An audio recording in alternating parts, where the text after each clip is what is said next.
This is another locomotive that I'm going to try to do a brief review on. And I'm talking about this Bachmann Siemens Charger.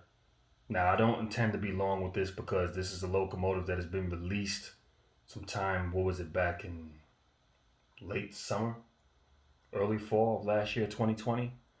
And so many people now have the locomotive and have review videos on this locomotive. I don't see any purpose in really going into any real depth with this locomotive. But with that being stated, I got this a little while ago, a couple of months ago. I have not had a chance to break it in or run it on any layout. I currently don't have the layout set up right now. Depending on what my circumstances are or what I choose to do moving forward will determine whether I set up another layout in my current residence or whether I set up a layout elsewhere. However, this locomotive was a very good investment for me. Now, I would say up until late 2018, early 2019, I had no interest in purchasing Bachmann products outside of the fast track that you see that I have both of these locomotives sitting on.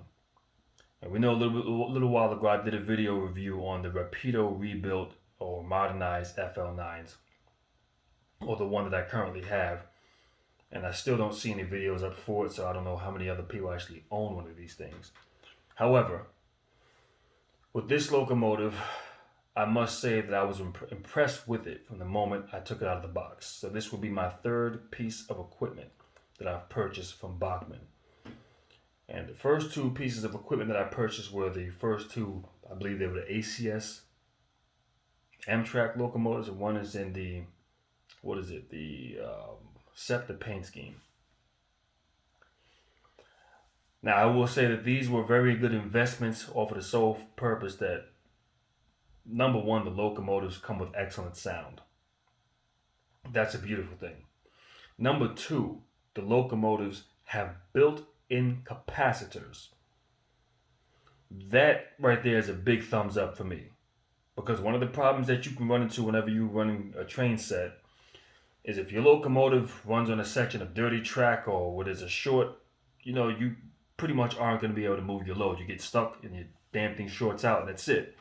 Now this really sucks when you're making a video because now you got to stop and delete the scene and retake the scene all over again just for the same thing to happen to you 5 or 6 times. It gets a little frustrating after a while, but this really eliminates or alleviates that problem substantially. This was a feature that I was hoping that Rapido was going to put in their newer locomotives moving forward. I know they put these capacitors in their rolling stock, but they haven't done it with the locomotive, so I'm not exactly sure why that was. I was hoping that Rapido was going to take the time to do that, and many other manufacturing companies I'm hoping actually adapt that mentality to decide to put built-in capacitors into their locomotives. However, it hasn't been done, so long story short, can't cry over spilled milk. Also, what I will say is the sound quality. The sound quality on this locomotive is absolutely impressive, beautiful. And I hate to even make a comparison like this compared to the Rapido engine, because Rapido is got to be my favorite company to go purchase locomotives from. I mean, the rebuilt F40s right there for the Via Rail, that right there had me hooked.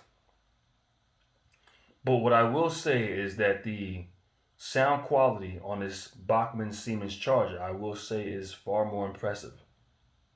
I just got to say it that way. It's just far more impressive. You've seen the review video I did on the Rapido engine, which the sound quality is not bad, but one of the problems that I'm having with the sound is I'm unable to increase the volume of anything except for the prime mover. Now, I tried to increase the horn volume, that didn't work. Tried to increase the head volume, that didn't work. The only volume I had success with, well, I only tried those 3 things pretty much, but the only one I had success with was the prime mover volume, which I still don't understand exactly why that is. So I'm gonna have to send this locomotive back to Rapido and see if they can try to get something figured out. Now, as far as the Siemens Charger is concerned, we'll briefly go through some of the sounds. Let's go through the E-bell. And like I said, I don't have to go through too much because y'all already seen these engines in operation. Next thing, let's play the short horn first. And I love the way it has that quill to it. One more time. Now let's do the long horn.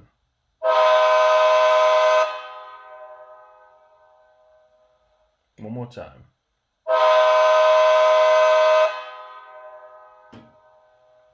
And notice how it has that long quill. You know, this is beautiful.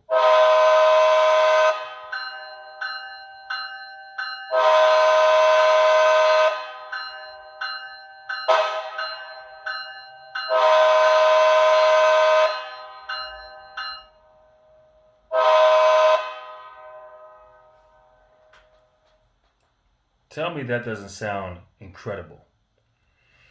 Now let's just do a quick sound comparison to the repeato horn on the FL9. And don't get me wrong, it doesn't sound bad, but it pales in comparison to the Siemens Charger.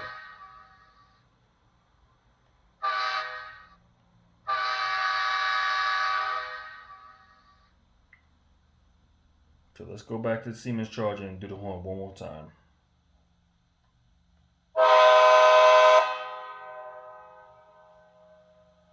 And then you just hear how much louder that is, how much more potent that is. I mean, all right, so. And then you have the whoosh sound. Let's go ahead and play that really fast.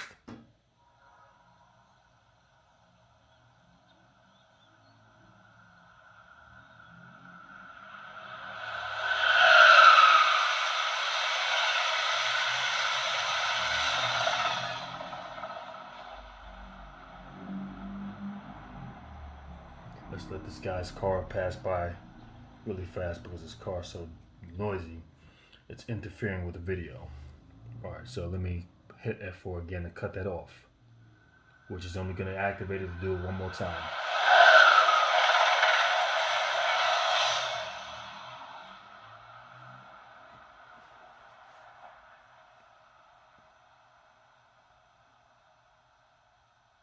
Now, as far as my opinion is on that, really briefly, that whoosh sound, if you don't know what you're doing and how to replicate that in a video, then it's completely unnecessary to use. For instance, on my layouts that I've done in the past, it's all single track territory. I mean, you have areas where two tracks meet up and they run parallel for a little while, but it's usually when you get ready to go into a terminal or some sort of siding, and that's all that really is. I can only think of one scenario where I might be able to replicate a scenario where you can have a train flying past while another train is standing still on the adjacent track. And that's pretty much when you're coming out of the southbound terminal. For those who don't know what that is, that's the terminal that comes out of the kitchen, out of my kitchen. And it connects into the main loop. That's the southbound loop. And pretty much you have two tracks where you can have one train that's passing by to exit that loop to head northbound. A northbound train pretty much going or passing by. You might be able to do something like that there. But on average, let's just say if I wanted to have a train docked at a station and I were to play that sound file of the swoosh sound of another train passing by, it's only single track there. So there's no way, if you don't have another track and another train to actually replicate that sound of another train passing through, it's going to be completely out of order, so to speak. It's not going to come across as realistic. So that's one of the reasons why I say, unless you thoroughly know what you're doing, that's not a feature that I would actually use unless you know how to replicate it the right way, meaning you have multiple tracks. You have a train that's still, or even if you just have a train that's, well, I guess one way you can actually do it, you don't have to have two trains, but you can pretty much, I guess, while you're passing the station at flying speed, you can play that sound and you can just record it. So I guess it can work depending on how you do it. It's just a matter of making it sound realistic.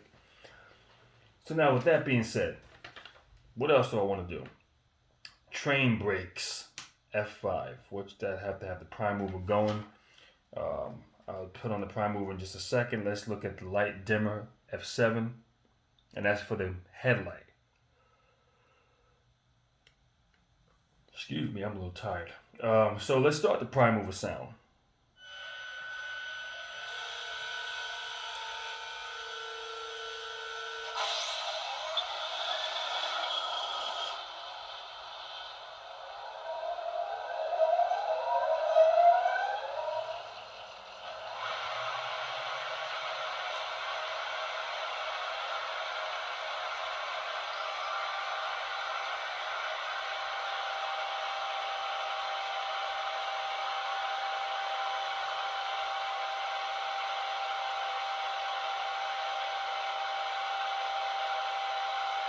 Let it do its thing first.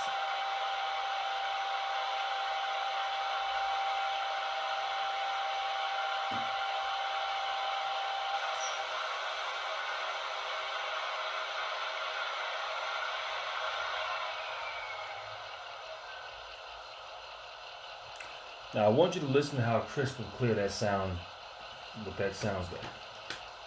So now what I'm gonna do is I'm gonna briefly rev up the sound file. So let's go ahead and rev up the engine RPMs.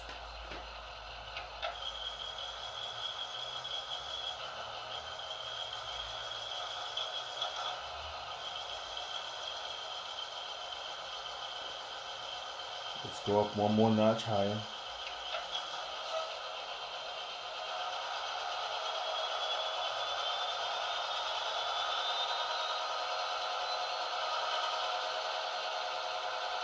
That sounds nice and crisp and clean. It's just clear.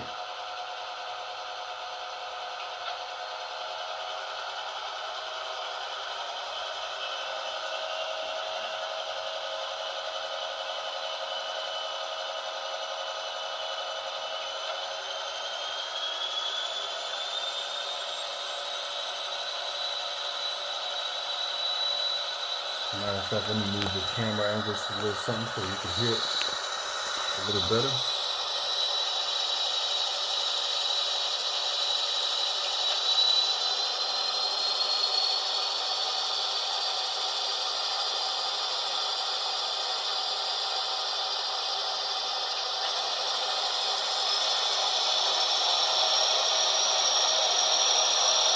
That sounds nice and clean.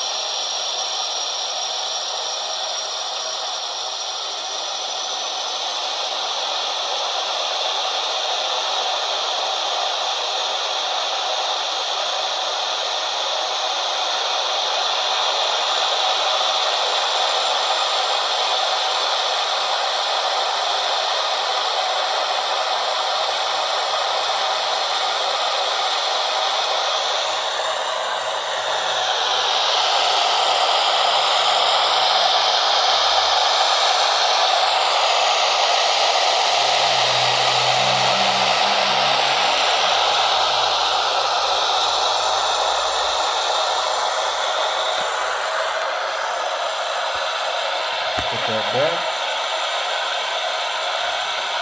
Let's notch it back down now.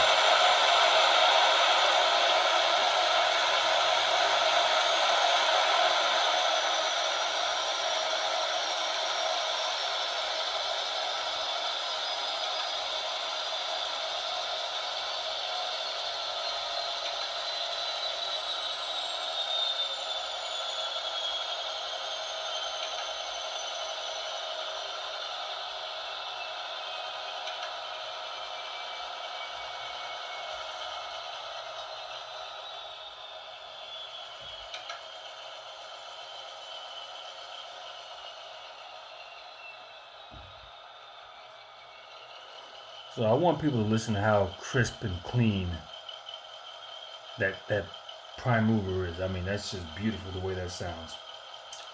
Now let's cut off let's reverse the direction and see what the marker lights look like. The marker lights are nice and potent. Even recording it through this camera phone, the marker lights are just nice and potent. You can see how bright they are. I would say it's a little bit brighter than the FL9 marker lights, but that's no big deal as far as the FL9 is concerned. As long as everything is legible and visible, you can actually see it. That's a beautiful thing. The next thing, I do like the fact that it has this Los Angeles sound display in LED. Now, let me just go ahead and say this much when it comes down to sound, because I think this is where a lot of people who actually go ahead and record their own sound files go wrong. And I know when I spoke to, what's the guy's name, Bill Schneider, who was in charge of the FL9 project, I believe that they went out and recorded their own prime mover sound files. And like I stated in the last video, I think that one of the areas where they're going wrong is where they're actually recording sounds from inside of the engine room. And when you record from inside of the engine room or inside of the engine compartment, you're gonna get such a distortion because it's ridiculously loud to actually stay inside of an engine room while you're revving up a diesel engine. It's just that, I mean, no microphone's going to be able to get a real clear, crisp sound based off of that alone, because it becomes distorted after a while because it's so enclosed. And you're talking about a what is it? A 16-cylinder 645 engine block, prime mover engine block. So yeah, you're going to have a lot of noise involved with that. So what I would recommend for anybody who's actually recording their own sound files, if you're going to record from the inside of the engine room, what I would also recommend that you do is have more than one microphone, and probably have them recording simultaneously. I would say one from the engine room, one from the outside, or maybe you can put two on the outside just in different angles if that's possible. Because I got to wonder, why is it that TCS Wow Sound can come up with such crisp, clear sound? I mean, the sound is just ridiculously crisp and clear. So let me go ahead and pan around really fast. And we're going to go to the back of this locomotive. Like I said, we're not going to spend too much time here. But you can see the marker lights there. Let's just reverse the directional lights. And you can see the headlight there. White LED. Let me see if I can zoom in or focus on that back just a little better. And I don't think this phone is going to let me do it, so let me go back around. And then you see the flashing strobe lights, which are, these are, they're bright, they're potent, and they just look good. There was something else that I wanted to say. Oh, before I close out this video, what I want to do is this. Here is an issue that I've noticed when it comes down to Atlas, when they did their LP45 DPs, and also with this Siemens charger. One thing I look for is, I know whenever you're dealing with a diesel locomotive that doesn't have its own separate HEP generator, and when it's producing head and power from the prime mover engine block, I do know that you have to keep those RPMs at a higher rate. Now this is something that Atlas did. They failed to record this with when they did their project of their ALP45 DPs. So essentially what they got, and even with this Siemens charger, this right here, this sound file, I don't know if you'll actually hear those engines in that low RPMs. Now we do know with the Atlas ALP, or just with the ALP45, that has two dual 12-cylinder Caterpillar engines. Now the Siemens charger does not use Caterpillar engines, it uses Cummins engines. So I believe it has two dual 12-cylinder Cummins engines. Now I haven't seen one of these locomotives face to face. Had I done that, I would have posted the video a long time ago. But I sat down and I've looked at enough videos, and one of the things whenever I look at videos, the videos that I prefer are not the videos where people are filming the trains flying by at the grade crossings at 110 miles per hour. The reason why I don't prefer those is because you don't get a chance to really marvel at that train, at the engine, to really analyze the sounds, what it looks like, the sounds that it makes, why is it doing what it's doing. You don't really get a chance to really digest all that. So this is another reason why whenever you see me standing close next to a locomotive, I'm filming it up and down, walking front, behind, side to side. I film as much as I can. And also in addition, I want people to be able to listen to the sound in detail so they can know what this thing sounds like whenever it's inside of the station, whenever it's in idle, whenever it's in full RPMs. So what I've noticed from the videos that I've looked at on the Siemens charger, the way it's supposed to sound when you have it hooked up to passenger cars supplying head and power, it wouldn't sound in this RPM rating right here. It would actually sound, it would be up one notch. So what I'm going to do is I'm going to raise up the RPMs of the prime mover just one notch. And that's through F10.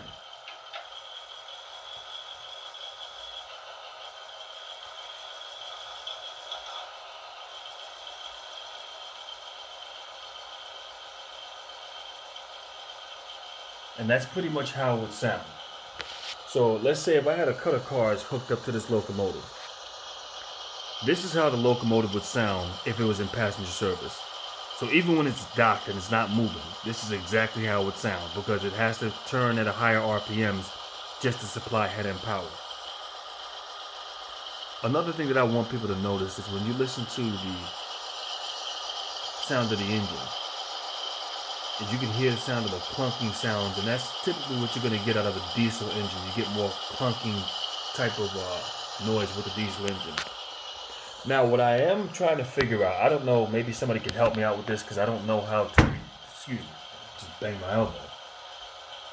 I don't know how to reprogram these things, but I would like to actually create a feature for head end power where I press a button and pretty much what it does is bring the RPMs up to this level and just keeps it there. Now, I don't necessarily know how to do that. I'm new to TCS Whoosh Sound decoders. Don't know much about them. I know how to do the basic programming when it comes down to the T-Tsunami decoders, Lock Sound decoders, and even with the TCS Whoosh Sound. But if anybody has any idea on how I can, I guess, create a slot, kind of like where you have the addresses to put the numbers, let's say F1 is for the bell, F2 is for the long horn, F3 is for the short horn. Maybe I can come up with F25, F13, or some other number where I can just have the RPMs increase to where it's at right now, so I can duplicate head end power, or replicate, I should say, head end power in HO scale. If anybody has any ideas on how you can do that, you can definitely feel free to drop me a comment. I would love to actually figure out how I can make that happen, if that's even possible. If not, it's not a deal breaker, but what I do recommend for people who are recording sounds off of these locomotives to also pay attention to head end power. Understand what that means. Does a locomotive have a separate Cummins engine inside of it, or a separate Caterpillar engine inside of it? Or does it do everything off of the crankshaft from the main prime mover engine? Because if it's doing everything off of that, then that prime mover engine is going to run at a higher RPMs. It has no choice but to, in order to distribute head end power. And that's one thing that I'm really big about when it comes down to passenger locomotives. I want to make sure that they actually get this right. When you produce or replicate a passenger locomotive, you have to consider that factor for head end power. Other than that, if you try to run it, or when the train is done moving, you have it sit at the lowest RPMs and idle, that's not going to be prototypically accurate. Because this is how you're going to sound, or this is how you're going to hear this locomotive if you approach a station that this engine is sitting in, set up with a cut of cars. This is exactly how it's going to sound. Don't believe me? Just go ahead and take a look at any video where people have recorded a Siemens charger literally just idling at a station while set up with a cut of cars. This is where it's at. So with that being said, I just wanted to give my little 2 cents on this and give people something to think about, and just a little quick review. And like I said, if anybody knows anything about how to perhaps program this locomotive to where I can have it stay in this RPMs all the time, that'd be great. I would accept that over the low RPMs anytime. But if anybody has any ideas, definitely feel free to leave me a comment. And with that being said, I'm going to close out this video, and I will see you in the next video.